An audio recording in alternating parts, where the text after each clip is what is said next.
Here's something to think about. As Americans prepare to gather around the Thanksgiving dinner table, we want to shine a light on the millions of people in this country who are struggling with food insecurity. According to the USDA, more than 44 million people right here in the U.S. do not have enough food to eat, or they can't access healthy food, and that includes 13 million children. Everyone is entitled to sufficient, healthy food every day. And having to look for your next meal is a shame. And it's a problem that doesn't affect everyone equally. The nonprofit Feeding America's annual report finds that while people experience food insecurity in every community, children, seniors, and people of color are disproportionately affected.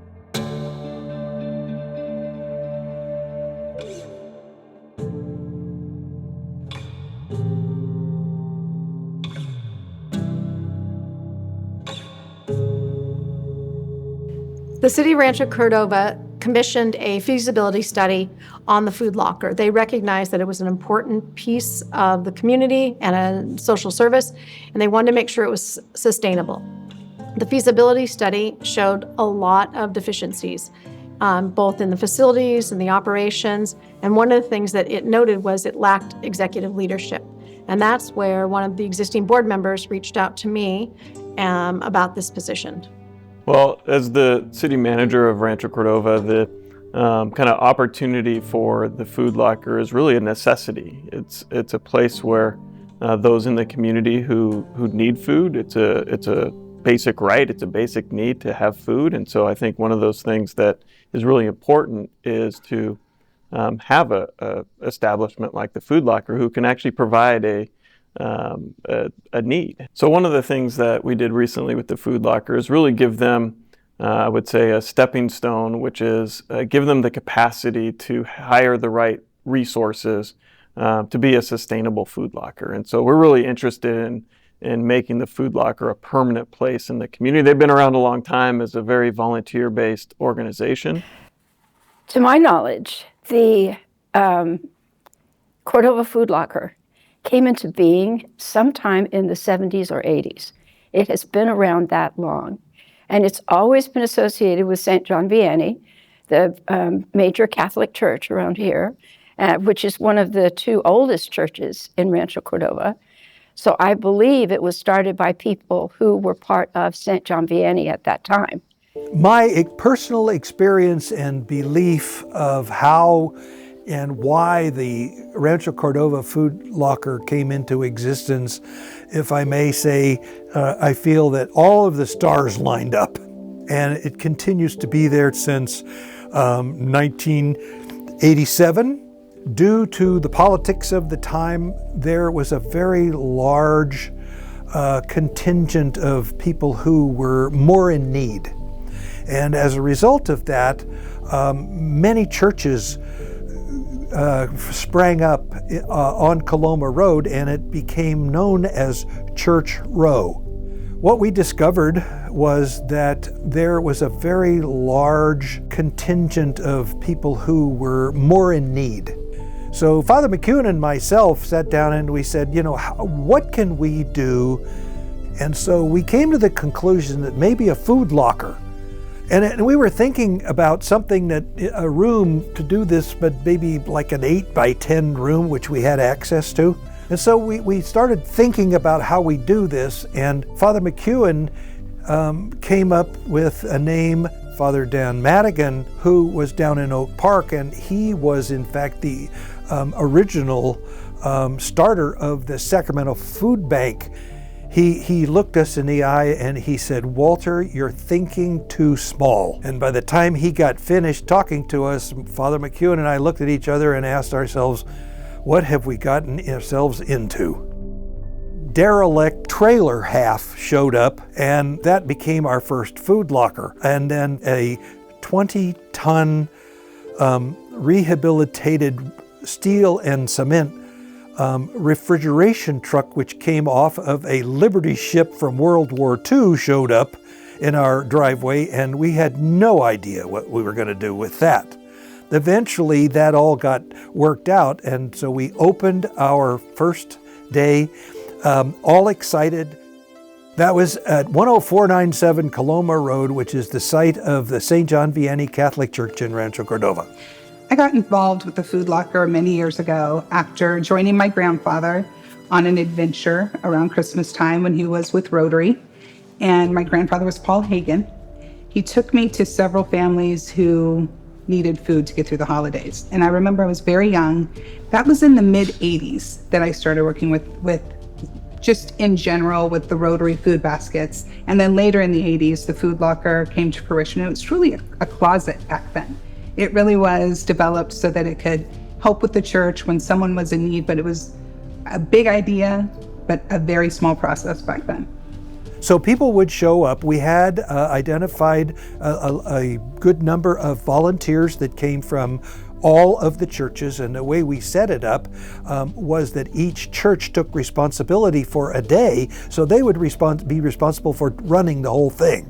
But as the word got out of what we were and who we were through the different congregations in Rancho Cordova, the numbers began to expand. We started out only being able to give food to the 10 contiguous zip codes, but because we became so popular throughout the county, we included everybody. And it was at that time, city of Rancho Cordova came into existence, and they were very, very supportive of us.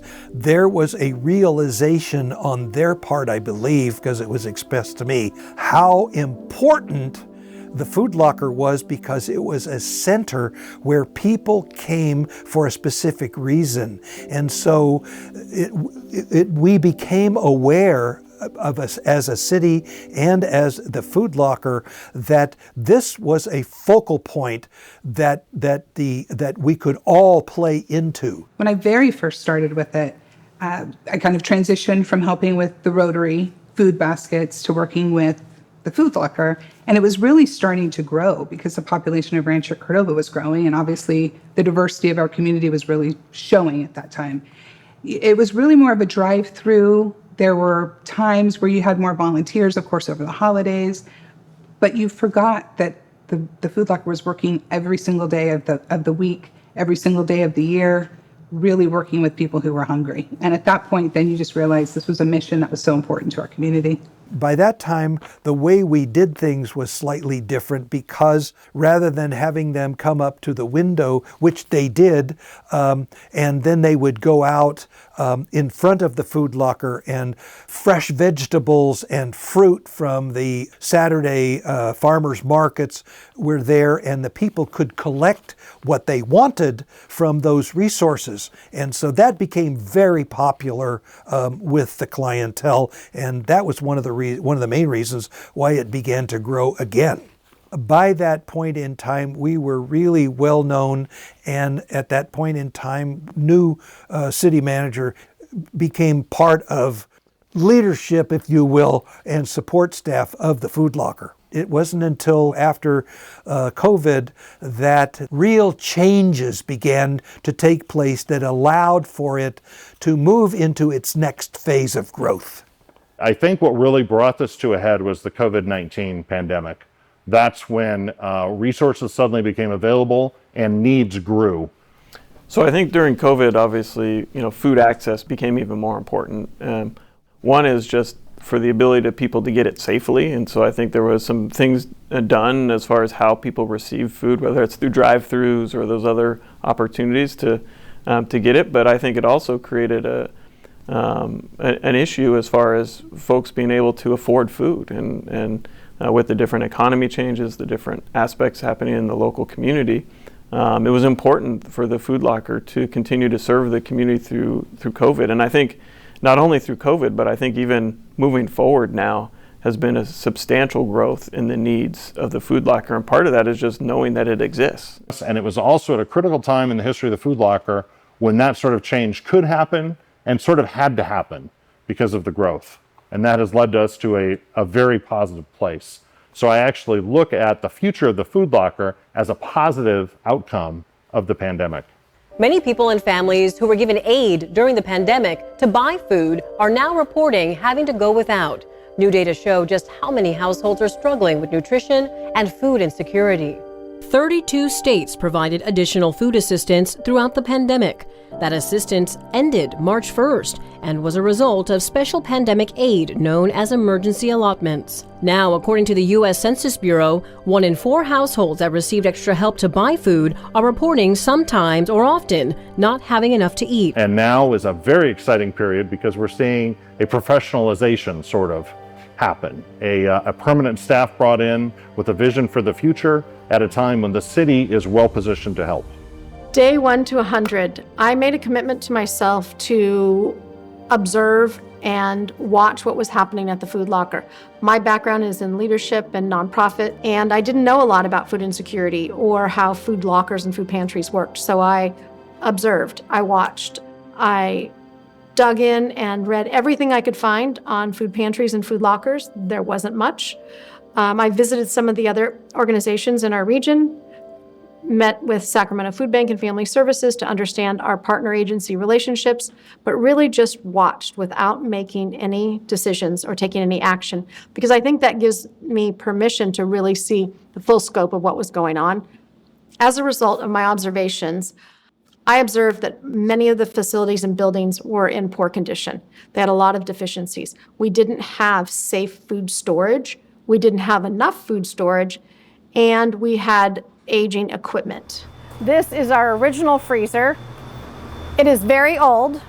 It doesn't work the way it's supposed to. It is currently running really well now, so we are able to store frozen meat inside. And it needs a new door to boot. We get a lot of ice buildup. This unit's really old. It needs a new door. They don't make these doors anymore, but we're making do, hoping to get through this summer. On the client side, my biggest takeaway from observing over those 100 days was that the people never looked at the volunteers. They didn't want to have conversations. Their heads were always down when they were in line. They didn't talk to anybody. And that concerned me. My observation was they looked uncomfortable coming to the Food Locker. So I spent a lot of time talking to our clients, which we now call guests, and I learned that they felt a lot of shame to have to come to a Food Locker. Sure. So I think that everyone is entitled to sufficient, healthy food every day. And having to look for your next meal is a shame. I think the other thing that happens, and that word shame unfortunately comes in, because if you don't have enough money or time or resources, know-how to make what I would consider a proper meal for your family, then you're going to have to go somewhere else. You're going to have to go to the corner store and buy big jugs of colored sugar liquid.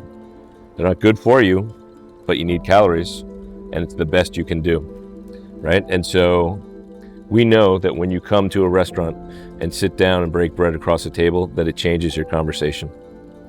And so in everything that we do in trying to help with food security and nutrition security and feeding people, we start with that idea. Sitting down and breaking bread changes the conversation that you and I are going to have. And I would argue opens up the possibilities for positive change. I also recognized that we were not behaving in a way that was fully dignified. We didn't focus on the experience for the people we serve. We focused on getting food out the door and receiving food. And that's an important piece, but really looking at who you're serving and taking care of them, that became paramount to me, to really make it a dignified and culturally appropriate experience. I wanted people to come to the Food Locker and feel safe and comfortable and have a good experience. Because you know what? It's a hard thing to do, to come to a Food Locker. And if we can smile when we see them and we can shake their hands and treat them like our neighbor, it makes their life a little bit easier. So my first important thing that I think I did was really change the culture of the Food Locker. And it's not just in ours. I think it's something that's happening across the country, where we're recognizing that if we don't make it easier for people when they're struggling, we're not helping them. One of my observations that 100 days was that people didn't understand about the services that we provided. And I would ask existing staff, how do people find us? How do they know we're even here? And I would always get the response, oh, people know we're here. If they're hungry, they know to come here. Well, That didn't seem logical to me. And the more we started to talk with people when they came to the food locker, there were people that spoke multiple languages, and they were uncomfortable coming without someone that spoke their own language. So when we started doing community outreach, we recruited volunteers that spoke Spanish and Ukrainian and Farsi. Having people speak their language made it much easier and more comfortable for those folks to come in. We also went to events out in the community like Kids Day, and we would share information about the food locker. I did articles, news interviews, and that helped build awareness. We started going to other nonprofits to let them know about our service. We partnered with the Folsom Cordova Unified School District to help students in transition. We met with PAL and talked about the kids that they serve. Very clear that those kids also needed food. So we started building those community relationships and building awareness about our services. So I'm Paul Jackson. I'm with the Rancho Cordova Food Bank, volunteer. Drive every Thursdays and Fridays to deliver to the Police Athletic League. Today we have 23 families, so it's 2 bags per family, 46 bags, and we have a variety of meats that are up front. So just like every week, there's a bag. There's 2 bags. The tall bags are 2s. The small bags with the handles are 1s. So one of the things we do with PAL is, of course, we're housed in the Rancho Cordova Youth Center. And currently one of the programs and offerings that we do is in partnership with the Food Locker of Rancho Cordova. They provide groceries to families in need to take home on the weekends at the end of program every week. We're up to, I believe, about 40 families receiving from this program. And this came about just in conversations with Carrie at the Food Locker over the course of the beginning of the operations here when we saw the need. Carrie generously stepped up, and the Food Locker has been providing for us ever since.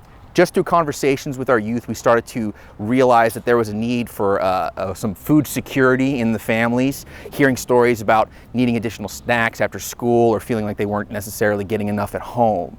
So when we brought that to Carrie, she was able to help fill the need there.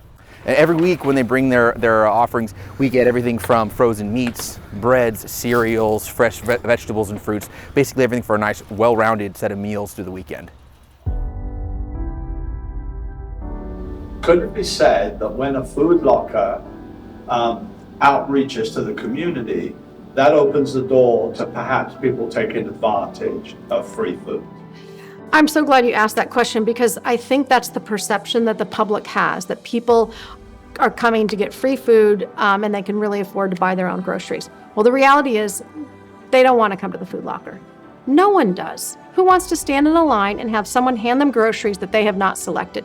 I assure you, I have talked to hundreds of people that come to the food locker. That is not their first choice. They come because they're struggling and their family is hungry and they need to feed them. I hope the public can understand that it's not a choice. It's a have to for those families. When I talk to that mom and she's got 3 kids and her husband has lost his job and prices are going up and their rent has been raised, this is a way for them to bridge that difficult time in their life. During the winter storm, we lost our primary building, and so we had to quickly shift how we were going to do our operations. And one of the things we did was we turned this old tool shed into our client or our guest intake area. One of the great things is that we are part of a larger system within Sacramento Food Bank and Family Services, so the information stays just with us. And if folks are uncomfortable giving that information, we don't ask. We really want to make sure people get food when they need it. After our guests have checked in, they then are given a card based on the size of their family. Our volunteers have grocery carts ready, fully stocked with their groceries that the clients will receive. When the carts come in empty, they move along this line. We add a grocery bag of mixed groceries, everything from beans, rice, a snack, canned vegetables, and then as they move down the line, they will get produce, and the produce varies depending on what just came in from the grocery stores. Looks like right now we've got bananas and some blueberries. Awesome. Our volunteers pack the carts, and then we add eggs when we have eggs, which is a wonderful protein for our folks. And then we add deli. Looks like we got lots of deli. This is a 5, so load it up.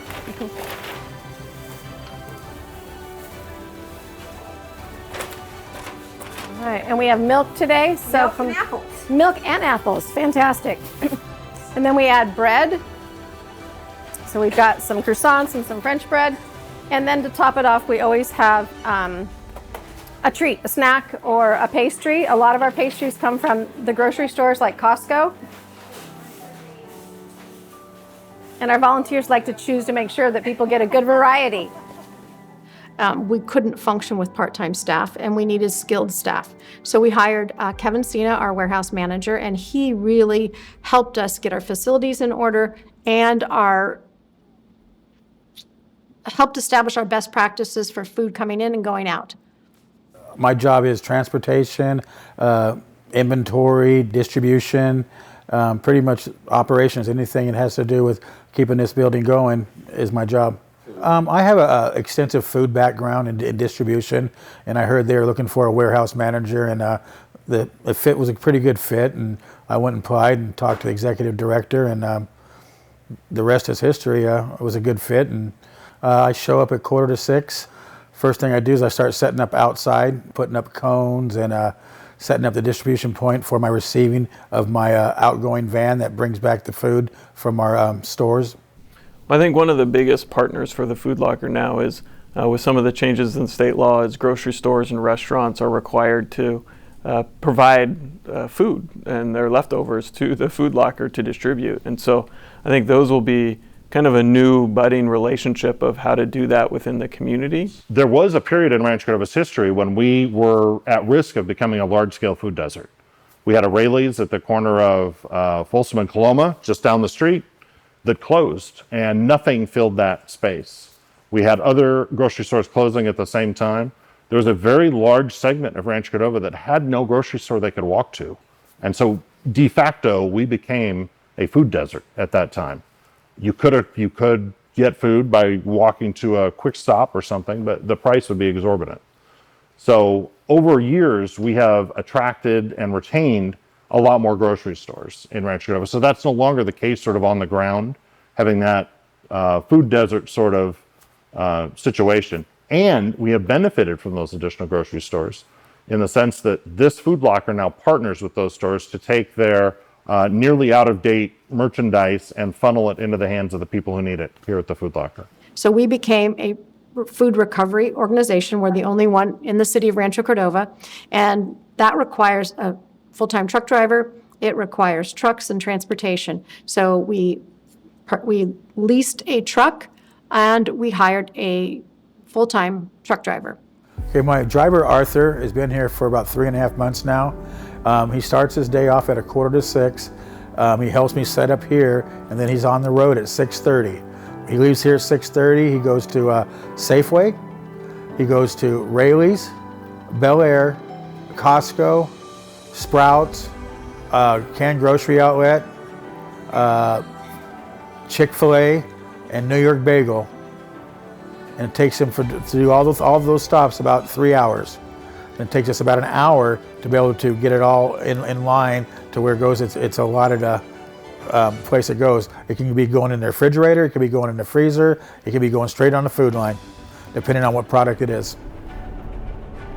I was born in Armenia, and I went high school here. I've been here since '97. I had a couple of different driving jobs. My previous job, they closed they shut down the company for some reasons, and I worked there almost 10 years. But so I was out of job, and one day I stopped by to get free food, and my boss was there, and she looked at me and said, are you okay? I said, yeah, everything is fine. It just, I'm out of job right now. And you could tell by the look on his face, it was really hard for him to come there, and I wanted to make him feel at ease, so I just started chatting with him. I asked him about what he did. He told me he was a truck driver. She told me, come see me tomorrow, next day, So I came, and she did interview, and here I am. And he has been one of our greatest successes. Not because he had been in the line and now has a job, but more because he speaks multiple languages. He is an experienced truck driver, but his kindness to the people we serve, and he's helped us build our relationships with all of the grocery stores. He's a huge asset for the Food Locker. We just picked this up from Costco in Folsom, and we got like 12 pallets all together, and this is pastry, bread. We just put the meat inside the freezer. This stuff here is going to go on the line and get it out as soon as we can. But this stuff is time sensitive, so I like to get it out the same day. Some days are busier than others. Some days I get 4 pallets, some days I get 12. And what I like to do, since it's a Friday, we don't deliver again until distribute until Monday. I like to get as much as I can out on Friday. That way I don't have to put it in the freezer. So for over here, you can see we have pallets full of different types of food: rice, beans, oatmeal. That food is moved over to this table, and our volunteers grab a grocery bag and they will then fill it with a variety of food. We try to make sure that there is a grain, vegetable, canned fruit, maybe even a snack inside those bags. And then the bags, and oh look, today we even have pasta. Sometimes we have pasta, sometimes we don't. The bags are then filled, and then we put them in these big crates right here. And what happens is on Monday, Wednesday, Friday, we move these crates to the other side of our warehouse, and when we're open, we fill those grocery carts full of the bagged groceries. One of the questions people always ask is, where does all this food come from? So we get a couple different sources for food. One is we are part of the partner network with Sacramento Food Bank and Family Services. So about 60% of our food comes from them. They come in pallets like this, where we'll get a full pallet of rice, a pallet of oatmeal, a lot of staple items, non-perishable food. We also get some fresh produce from Sac Food Bank and Family Services. One of our successes is the improved relationship we have with the Sacramento Food Bank and Family Services. When I started, they had very little interaction. The food bank is a great supporter of partner agencies like ours, and I quickly recognized that having a relationship with them would be really important. They also provide us with, majority of our food. Their trucks come onto our campus every week, and the food bank provides an infrastructure for monitoring the amount of food that we distribute and making sure that the guests can receive food on a weekly basis. We weren't using that system when I started, and through that interaction, Rosie Cerna is our partner agency connection, helped us get that software system set up. So Sacramento Food Bank and Family Services has been the food bank for the county for 8 years. The history of food banking here has been pretty precarious. This is the first time that there has been an entity that's actually stepped into the role of the county food bank. So we're here at our Sacramento Food Bank and Family Services warehouse. It's about 120,000 square feet. This is where we have our dry goods. Our job as the food bank for the county is to take in food from various sources, whether that's through purchasing or through donations, and then we store it here, we box it up, bag it up, or handle delivery orders, and then we bring that out to our partner agencies. So we have about 130 partner agencies throughout the county that we provide food to, and then they're the ones who get it out into their communities. So we have a big focus on fresh product. A lot of that product we're getting, we have a farm to families program through the California Association of Food Banks, and that allows us to purchase product at highly discounted rates from California farmers. So we have a lot of fresh local produce. Being a food bank, our food is donated, so it's whatever what's available to us. Our primary focus is nutritious food, so we try to give out as much produce as we possibly can.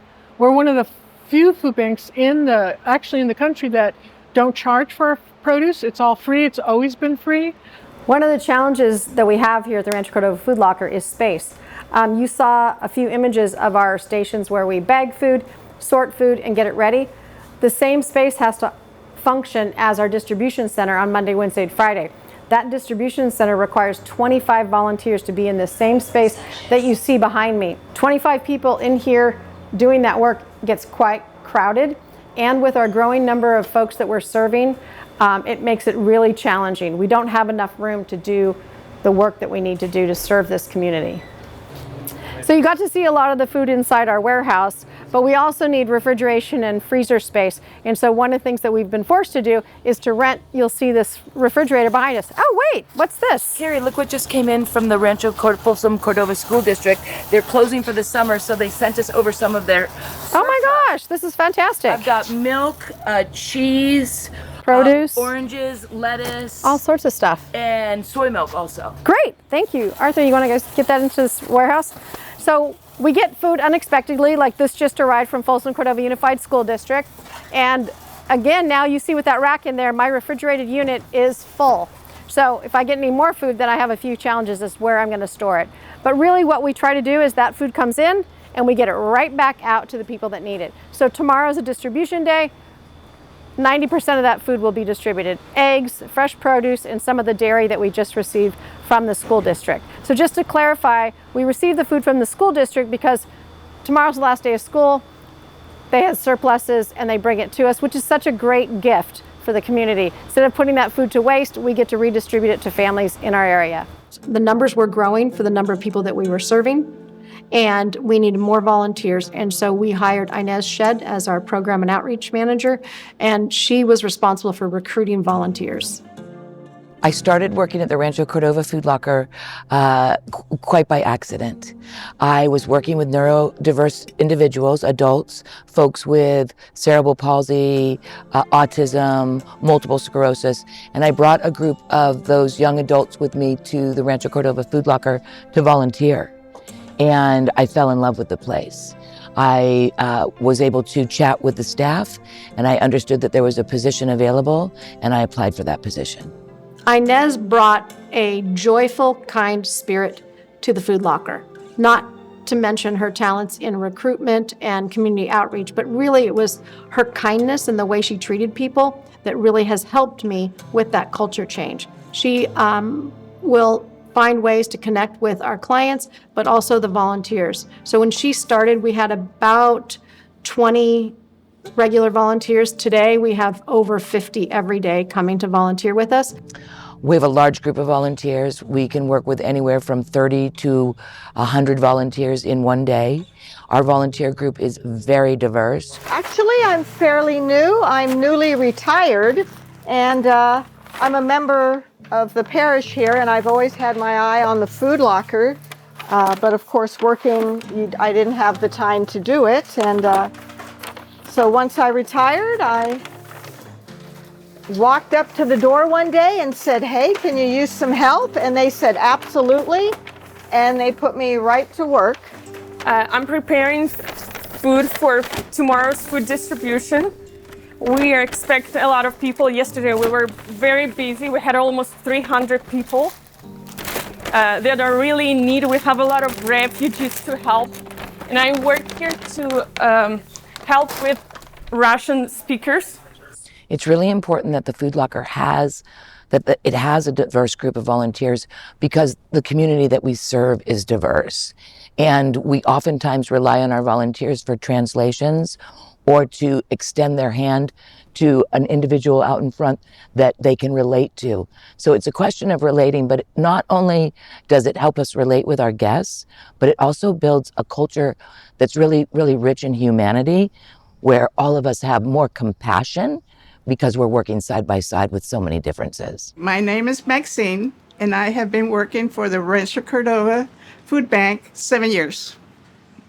And my name is Celia, and I've been working for the Rancho Cordova Food Locker 2 months. So tell us about Maxine's store. What is Maxine's store? Maxine's store is about items that is donated from the stores. Like all this is vitamins. We have glasses. We have cleaning detergent. We have barbecue items. And we have the big items for food and shoes. So anything that cannot be put into a bag, I get it and we give it out to people. And what? And we have kitchen utensils too, and sheets that we get. So you have a bit of everything, like a little bit of everything. At the Food Locker, in addition to the regular volunteers, we also have a large group of corporate volunteers. And so during the last year and a half, we've sort of cultivated relationships. We've been reaching out to Rancho Cordova and the extended communities and asking them for support. We had one organization that over the past 12 months has sent us over 120 employees to volunteer. We have had many repeat corporate volunteers, so they'll come once and then they'll sign up to come again, and they have told us that the experience is not only team building for them, but that it really opens their eyes to what's happening in the community, and that they have a super heartfelt experience and they just want to do it again.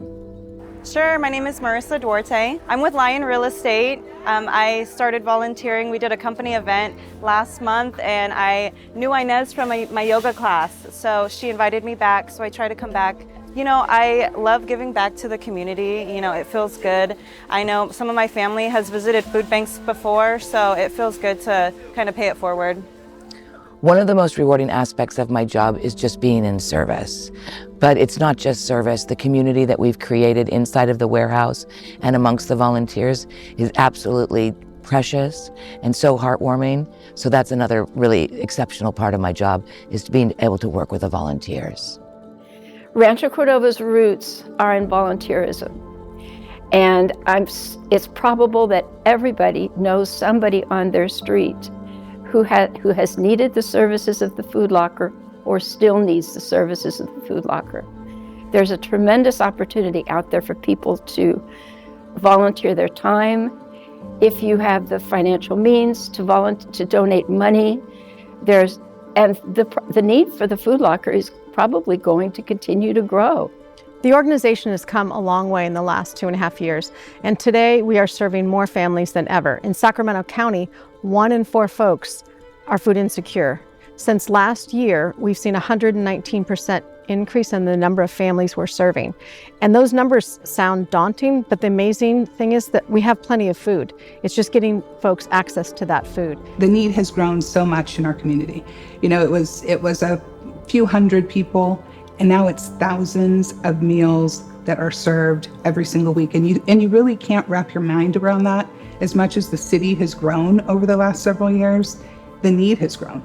And we don't really ever know what someone's situation is. I mean, there are a million situations where someone may have a very brief period of time where they need help.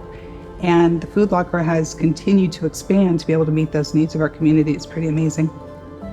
One of the most rewarding aspects of this job has been to support people that would not otherwise find a job. And Nadia on our team is a great example of that. Nadia came to the Food Locker with her teenage daughters after they escaped the war in Ukraine. Russian forces are said to be making a renewed push towards Ukraine's capital, Kyiv. Satellite images show a large Russian convoy, which had been stalled north of the city, has now dispersed, with vehicles moving into firing positions in nearby towns. Okay, when war started, we was with all my family in Ukraine, and because of bombing in Kyiv, we have to go to at least some another place in Ukraine where is no bombing. So we decided to go to the west of Ukraine, and we was 2 months. We have been in this area 2 months, and then we decided to turn back to Kyiv because we don't have enough money to pay for rent. And we returned back in Kyiv, and it's still war, and it's still bombing, and we think what we have to do, because we have kids and we want to save life for our kids, so we decided to go abroad. And my husband cannot go abroad because of war, but me and my 2 kids, we decided to go. And some really good people, thank you, those people who decided to help Ukrainian people. They become sponsor for us for United for Ukraine programs. They prepared all documents, and we came here. Why we choose America? Because you know, when you have so stressful situation, you try to choose place where you will be at least a little bit happy. And we dreamed about America a lot of times. We tried to won green card lottery, but we didn't won. And I think, okay, America maybe will help us now. So it will be good decision. So we decided and we arrived here. We don't have any relatives here, any friends, anyone, but only one family who came here 2 months earlier before we came. So this is why we came in Sacramento, because we have friends here. So when I arrived to USA, it was 1 year ago. We came because of war. We don't have enough money, and I really need food for me and for my kids, because I came here without husband for first time. Sorry. And some my friends tell me that there is a Food Locker and I can come and take some food. It was a surprise for me, because in our country we don't have this possibility. And it was like, what? And we came here and I received a lot of food as for me, because it was for free. It was good food for my family, and maybe first 3 months we eat only food that we receive from the Food Locker, because we don't have enough money for pay rent and another bills. So, and it was so excited for me. It was a really big surprise, and I was like crying, maybe not crying like for people, but inside me, because it was so amazing. It was so helpful, and I see that a lot of people comes, and it's not nobody judge them, and it was amazing for me and for my family. She then asked the following week if she could volunteer. It was difficult for her to ask for support without giving back, and we said, of course. And we needed someone that spoke Ukraine, so she really helped us with the Ukrainian population. And then I asked manager if they need, because I received work permit and I need job.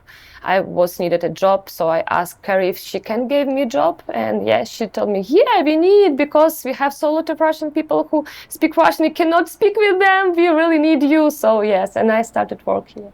Nadia is a data analyst and has a ton of skills, but she was new to this country and needed to have some experience. So she was a volunteer with us for 6 months, and then I recognized her talents, and we hired her as a part-time staff. And we really believe that we're all neighbors and we should love one another and treat each other with respect. It's the only way we allow people to interact at the Food Locker. We have a high bar, and the high bar is kindness and dignity, and it flows throughout all of the Food Locker. We see collaboration as extremely important in how we communicate and how we do outreach within the community. Anywhere that we can find a way to reach more people and let them know about our services, it's also opened the door for organizations to come to us and say, hey, we see a need here, can you help us partner with that and help support it? And we've done that. So when you're in my world, you have this chance to get all the best foods that come out of the valley. And when we opened, someone asked what I wanted people to feel. And I said that welcome will be the first word you hear when you come, and the feeling that we hope you leave with at the end of your meal. So our goal was to feed everybody. If you're hungry, we will take care of you, just like we do here. And so people reach out to us. So Rancho Cordova said, we have this resource, which for them is hungry people, and we will be trusted partners. We began a conversation and started to bring the food out, and you get to see the people saying, when they get the boxes, right, of the meals. So the meals we're making are heat and eat, but ready to eat. And when you give the people the box, you can see them, kind of their eyes light up, right? Because not only do they have a meal for the evening, but they have a break, right? They don't have to worry about where the next meal is coming from because it's in their hands. And they don't have to worry about cooking something that they've never seen before. And then that gives them, and then for us, as we're building community, then that means that they're also tied in. Then you can begin a conversation with them and help make sure that their kids are well fed, that their kids are going to school, that everybody else is doing better. So I guess it's a question of, as restaurateurs, we always strive to do well and then figure out how to use our world, which is food, cooking, to help make the world a better place. Obviously, food is just one aspect of what people need when they're struggling, and especially for families with young children. times are tough. And so we're honored that we've been a partner with Sacramento Food Bank, and we've become a diaper depot. So families with young children can come once a month to us and get a full month's supply of diapers. And that has been a tremendous help. I had a mom come up, she was holding an infant and a toddler with her and came to get food. And when we told her that she could get diapers, she started crying. She said it was just a game changer for her. My job is to give out diapers. We have sizes 0 to 7. And also we give out pull-ups, medium, large, and extra large. We give out formula, which is here. Oh, you know, diapers really important because it's too expensive.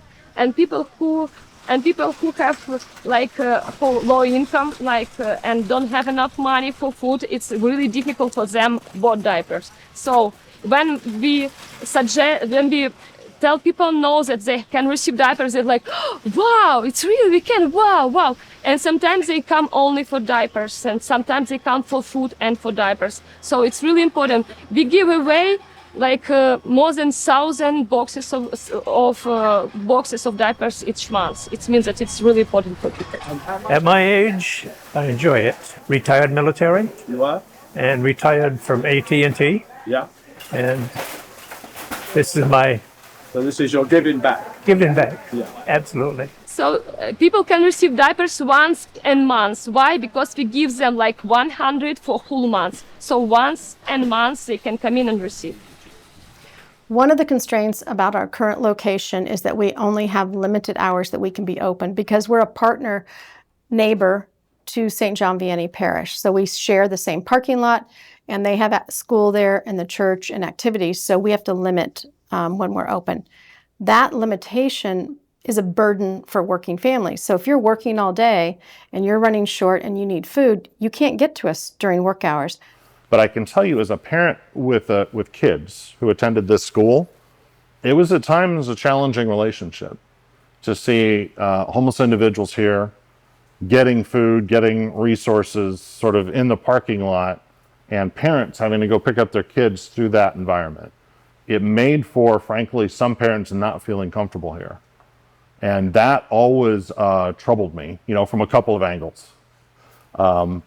It's a shame to have them lose access to a private education here when they were trying to choose it because they felt unsafe. B, maybe we weren't managing things as optimally as we could so that those two entities could coexist. Or C, maybe we weren't behaving in a humane enough manner to the people who were coming here to get food. I'm sure everyone involved was doing their best, but when you sort of step back and look at the big picture, this is not an easy business. This can be a very hard business, dealing with social services. And you've got a lot of opinions being expressed and a myriad of challenges that individuals who are suffering food insecurity possess. And trying to meet those needs is nearly impossible. What you have to do is just your best. And so if you're going to have a discussion at all in this documentary about the challenges facing this sort of operation, maybe that's the way to frame it. The goals over the years were to increase the appearance of this food locker, to make it look neater, tidier, to arrange its hours so that it conflicted less with other community activities, to be sure that they were trying to follow the highest standards that could be mustered, within the organization. But I think by the time the city really was engaged and really had resources to add to this, we were already approaching the COVID years and a time of rapid change. So for a lot of years, there was not a lot that could be done about that situation, and the various uses here just had to coexist. Another exciting aspect of the goals that the director has for the food locker is to find a new location, because frankly, a part of the food locker is actually, I don't want to say it's condemned, but it's not habitable anymore. And they really are struggling for space, especially as the need grows. But what we're trying to do is help them find a location that is north of Folsom Boulevard.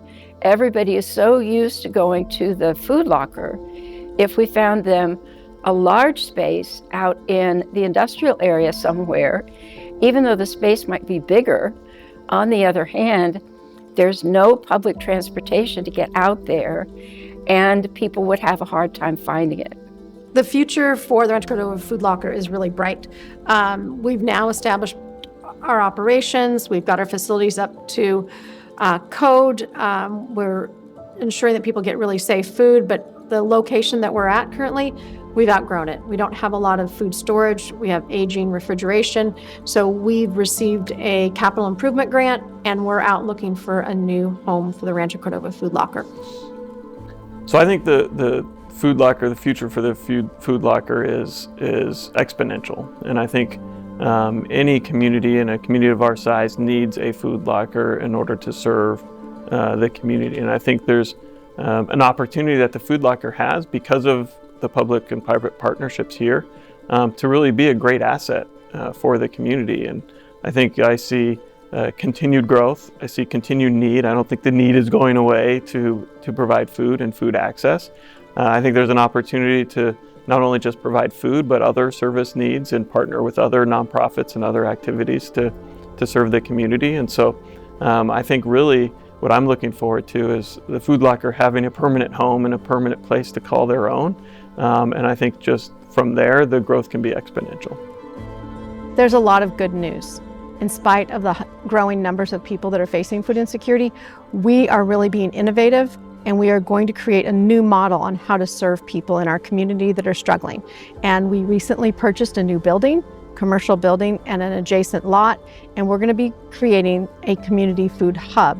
And what's helpful for the people we serve is that it's a whole new way of caring for folks that are struggling. Right now, as you've heard, people have to line up, and they stand in our line for a long period of time to get food. And then we hand them food that they may not necessarily like or is culturally or nutritionally appropriate for them.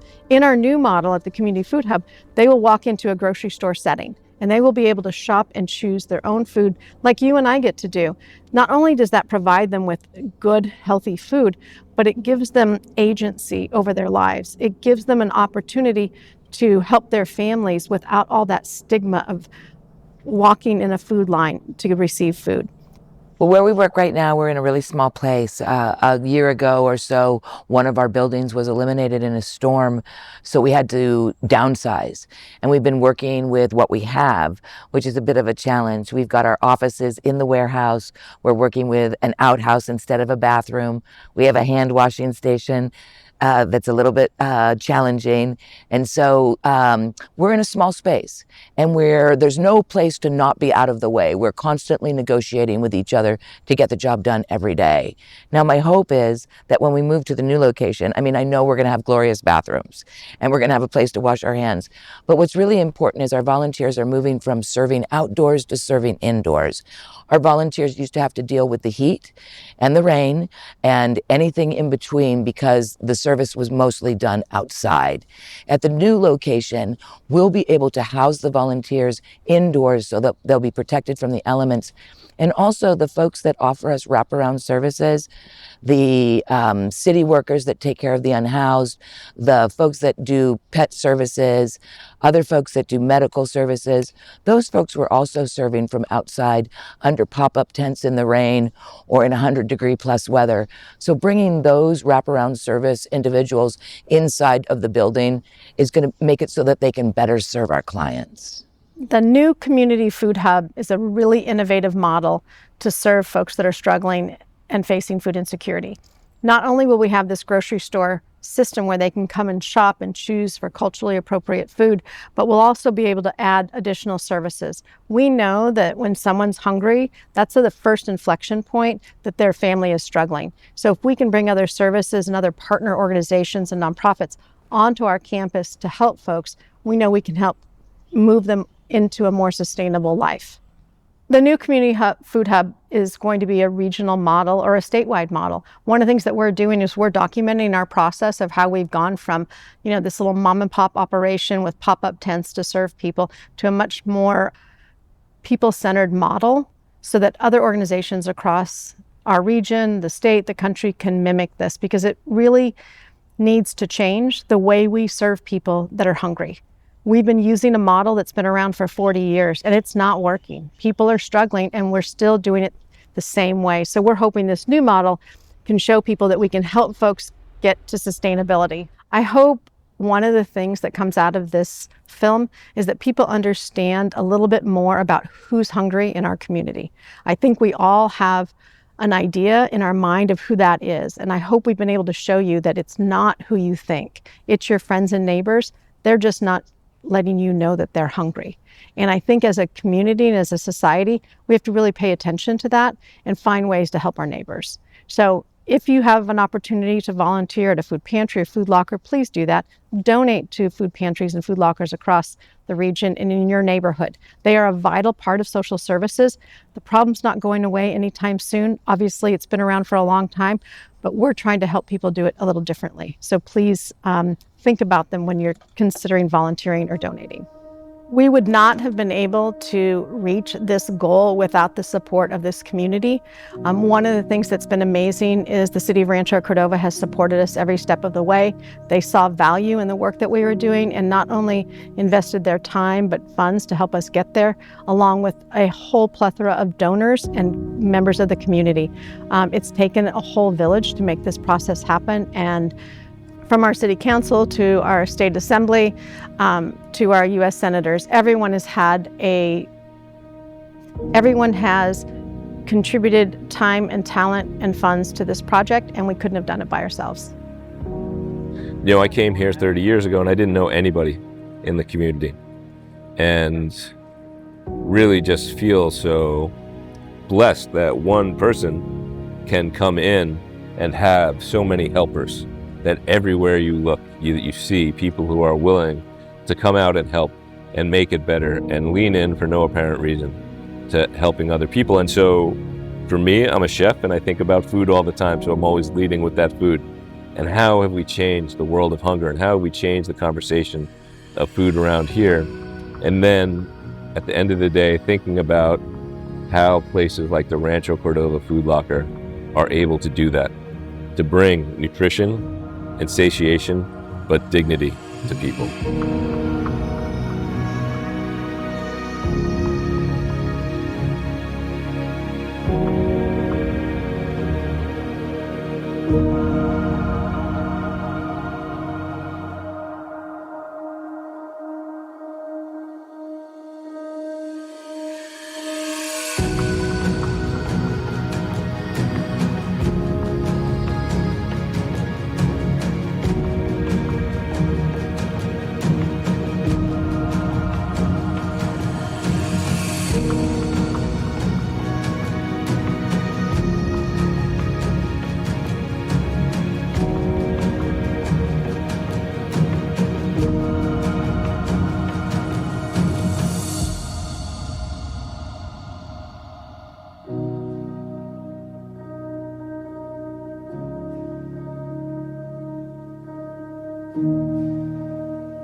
you.